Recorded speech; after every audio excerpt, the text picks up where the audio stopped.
Oke, saya akan ajak kalian untuk melihat permainan terbaik dari babak semifinal kejuaraan utama Speed Chess Championship 2022.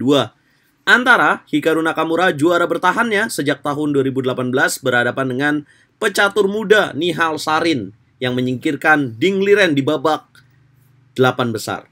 Teman-teman, ini partai terbaik menurut RL Chess dari game kedua, di mana game pertama hasilnya remis, dan di game kedua ini Hikaru Nakamura memetik poin kemenangan pertama. Dan hebatnya, dia menjebak Nihal Sarin untuk terjatuh dengan checkmate pattern Anastasia Mate. Lalu gimana cara untuk menciptakan Anastasia Mate dan seperti apa Anastasia Mate? Tonton terus sampai habis. Sebelum itu jangan lupa bantu video ini berkembang dengan cara gratis, teman-teman. Like video ini, share, dan subscribe, juga nyalakan lonceng notifikasi. Terima kasih buat yang udah support, teman-teman. Langsung saja kita mulai. Nihal Sarin memegang bow putih, memulai dengan langkah D4. Dijawab Hikaru Nakamura, kuda ke petak F6. Putih kuda F3, hitam D5, dan putih C4. Bermain dengan Queen Gambit, hitam memukul dengan menerima pion pengorbanan di petak C4. Ya, artinya ini merupakan Queen Gambit accepted atau Gambit Menteri diterima. Kemudian Nihal Sarin melanjutkan dengan langkah E3, teman-teman. Ada beberapa pilihan sebenarnya untuk melanjutkan jawaban putih setelah hitam memukul pion C4. Paling banyak dimainkan adalah langkah E3. Yang kedua adalah langkah kuda C3. Dan yang keempat adalah langkah menteri ke petak A4. Kuda C3 fungsinya untuk putih di sini memainkan langkah E2, E4. Nah, kalau misalkan E3 langsung mengancam pion C4. Nah, kalau misalkan menteri A4 ini langsung mengambil pion C4 juga. Yap, Nihal Sarin bermain dengan langkah E3. Hitam merespon dengan langkah E6. Putih memukul pion C4, hitam A6. Apa tujuan dari langkah A6? Tujuannya sangat jelas adalah untuk B7, B5, dan gajah berkembang melalui petak B7 dengan diagonal petak B7 mengancam sampai ke petak G2. Nihal Sarin lakukan rokade. Hitam C5, putih B3, hitam memukul pion D4, kuda memukul pion, dan hitam gajah D7.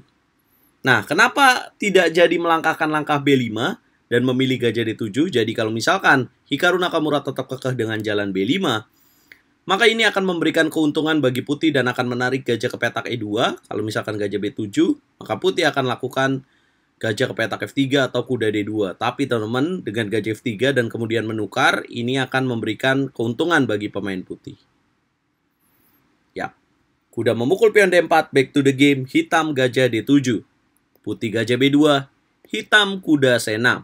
Putih kuda D2, hitam gajah D6.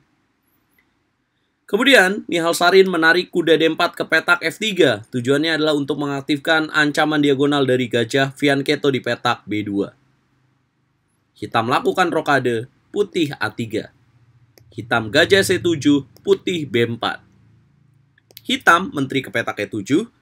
Kemudian putih menteri E2. Hitam H6. Sampai langkah ke-15 ini dengan benteng F ke petak D1, kemudian hitam E5. Keunggulan masih dimiliki oleh Nihal Sarin, teman-teman.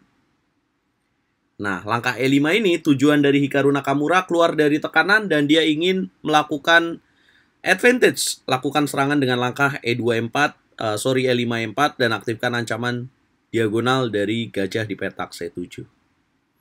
Nihal Sarin nggak mau itu terjadi dan dia langsung menjawab taktis E4. Tapi dengan langkah E4 ini, teman-teman, Nihal Sarin meninggalkan petak lemah di petak D4 dan langsung dieksploitasi dengan langkah gajah B6. Kemudian putih gajah B3, hitam benteng A ke petak D8, putih kuda C4, mengancam gajah di petak B6 dan pion di petak E5. Bukan Hikaru Nakamura namanya, kalau dia langsung mundur begitu aja ketika diancam. Tapi dia mengancam balik dengan gajah E6. Tujuannya adalah mempin gajah di petak B3. Putih H3, hitam gajah D4. Hikaru Nakamura mulai masuk ke pertahanan Nihal Sarin. Kuda memukul gajah, kuda memukul kuda, gajah memukul kuda, pion memukul gajah. Terjadi pertukaran penting di petak D4. Kemudian putih kuda A5, hitam menarik gajah ke petak C8. Tidak ingin langsung menukar gajah, karena apabila menukar, maka ini akan membawa ke posisi seimbang. Kalau gajah menukar gajah, kuda menukar gajah, kemudian memakan pion di petak E4, maka ini akan seimbang, teman-teman. Menteri memukul menteri, kuda memukul menteri, dan putih kuda memukul pion D4. Kalau kuda C3, maka akan ada jalan benteng D ke petak C1. Hikaru Nakamura nggak mau main dengan biasa-biasa aja. Dia tarik gajah ke petak C8. Putih mendorong E5, hitam kuda D5, putih menteri F3, dan memberikan pion di petak E5 langsung dimakan oleh Hikaru Nakamura. Ya, sebuah kesalahan dari Nihal Sarin dengan menteri ke petak F3. Harusnya di posisi ini jalan dari putih adalah gajah memukul kuda D5, tidak membiarkan kuda masuk ke petak C3. Kemudian gajah memukul kuda, benteng memukul kuda, dan putih bisa lanjutkan dengan langkah F4. Ya, karena waktunya tinggal 31 detik, teman-teman. Ini pengaruh waktu yang membuat Nihal Sarin melakukan langkah kurang bagus dengan menteri F3. Hitam memukul pion E5, putih kuda C4, hitam menteri F4. Unggul satu pion, coba menyederhanakan permainan. Putih menerima pertukaran menteri, hitam kuda memukul menteri, dan putih benteng D2. Hitam D3, putih H4. Bagaimana cara kalian untuk melanjutkan serangan dari Hikaru Nakamura, teman-teman? Dengan unggul satu pion? Pause videonya dan tulis jawaban kalian di kolom komentar. Sisa waktu 18 detik, Hikaru Nakamura benteng ke petak D4. Kemudian putih kuda E3. Bagaimana cara Hikaru Nakamura untuk melanjutkan keunggulan ini, teman-teman? Apa langkah terbaiknya? Yap, kuda ke petak E2. Boom! Raja ke petak F1 harus dilakukan, karena kalau raja ke petak H2 akan terjadi skakmat dengan benteng ke petak H4. Nah, ini juga dikenal dengan Anastasia mate. Kemudian putih raja ke petak F1 dan hitam benteng memukul pion H4. Blunder dilakukan oleh Nihal Sarin dengan benteng memukul pion D3. Teman-teman, apa kira-kira jawaban terbaik untuk hitam dan untuk membawa kemenangan bagi Hikaru Nakamura? Tinggal 16 detik, Hikaru Nakamura langkah ke-31, kuda F4. Boom! Dan akhirnya Nihal Sarin baru menyadari dan mengakui kekalahan dari Hikaru Nakamura yang membawa kemenangan pertama dari duel mereka dengan sistem waktu 5 menit plus 1 detik. Apa lanjutannya, teman-teman? Kalau putih di sini benteng D4, maka benteng H1 skakmat dengan tema Anastasia mate. Ini temanya, guys. Benteng skak, kuda mencegah pergerakan raja ke petak E2. Nah, kalau misalkan setelah kuda F4 putih G3, maka ya tidak menghalangi ya. Di sini skakmat tercipta dengan benteng H1. Sedangkan kalau misalkan raja mencegah benteng H1, ya benteng akan hilang, putih akan kalah. Adakah jawaban terbaik untuk putih? Jawabannya adalah raja ke petak E1 kalau nggak mau skakmat. Tapi juga itu akan memberikan kekalahan bagi Nihal Sarin. Teman-teman, Hikaru Nakamura lolos ke partai final, teman-teman, dan akan menunggu lawannya.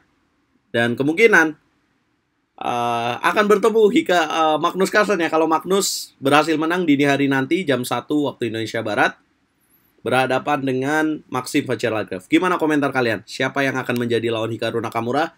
Dan apakah Hikaru Nakamura akan jadi juara bertahan lagi, teman-teman? Sejak tahun 2018 dia juaranya. Coba komen, jangan lupa like, share, komen, dan subscribe karena itu gratis. Support RL Chess terus berkembang.